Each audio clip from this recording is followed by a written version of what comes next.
Welcome back to the Undo Summer School.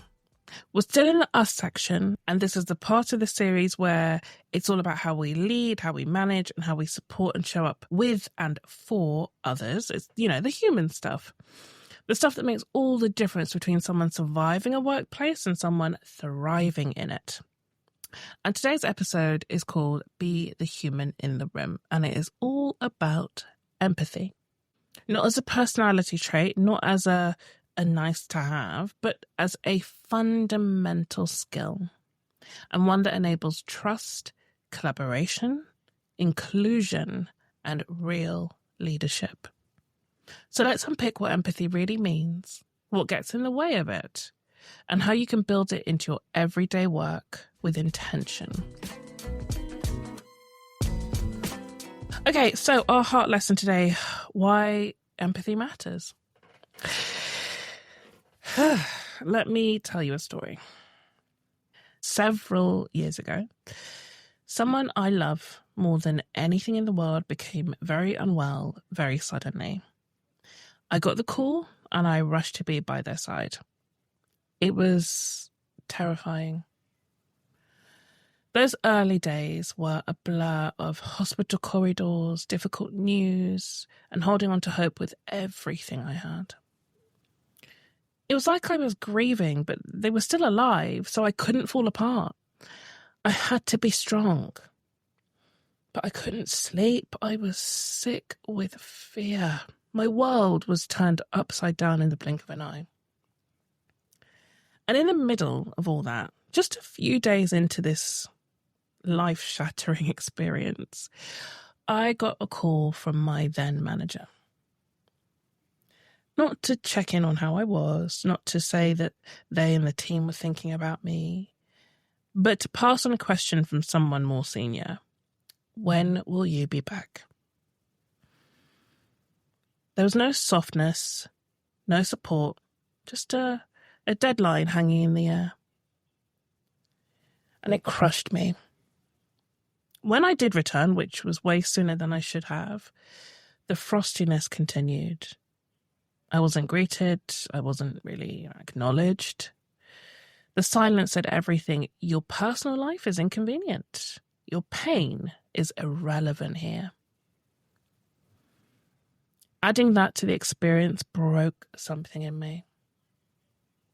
It made clear that a workplace can be full of smart people doing important things, but if there is no humanity, it's not a place where any decent person belongs. Empathy would have changed that. It wouldn't have fixed the situation, obviously, but it would have softened the blow. It would have made space for me as a person, not just a resource. And that is what this episode is about. It's about choosing to be the human in the room, especially when it matters most. Okay, so our head lesson, what's the thinking behind empathy and its importance? I think empathy is often misunderstood. It's not about crying with someone. It's not about saying all the right things. It's about the ability to understand or share in someone else's experience and adjust how you show up accordingly. But here's a very, very annoying kicker. Empathy gets blocked. Often. Especially at work. So what stops it? Let's talk about a few common culprits. The first one is confusing empathy with sympathy. Sympathy says, oh, that must be hard. Empathy says, I'm here with you in this. The former creates distance. The latter builds connection. All right, another blocker, bias. Bias is the silent killer of empathy. And while we often hear about unconscious bias, and I will keep my views on that to myself, at least for now, the truth is a little sharper. Bias may be unconscious, but it's also unexamined. But once it's named, you are responsible for what happens next. The Cognitive Bias Codex consists of over 180 ways our brains shortcut and distort reality. But at work, I would say that 3 show up the most: Affinity bias, that's when we favor people who remind us of ourselves.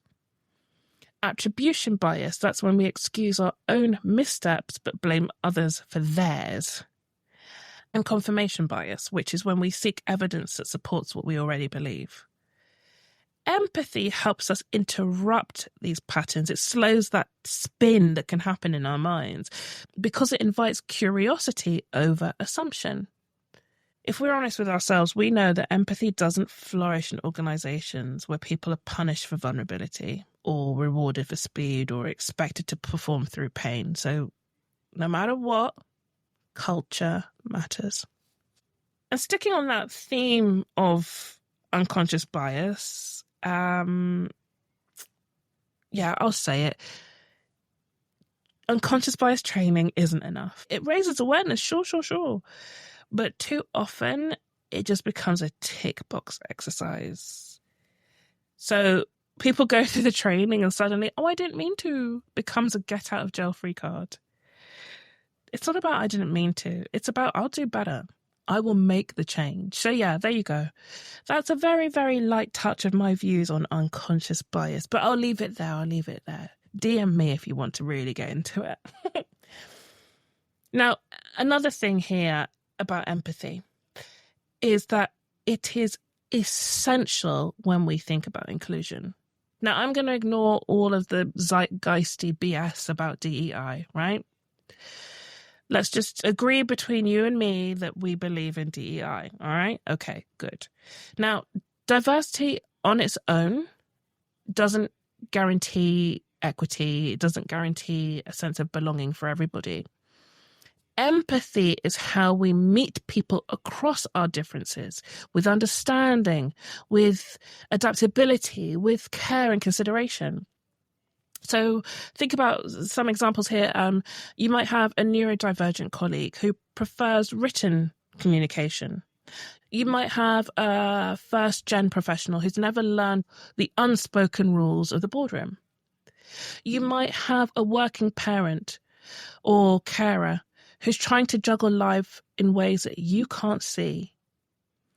You could have a colleague who's in grief, who's navigating deep personal loss and hiding it behind a brave face. You don't have to have walked in their shoes to care about the blisters, right?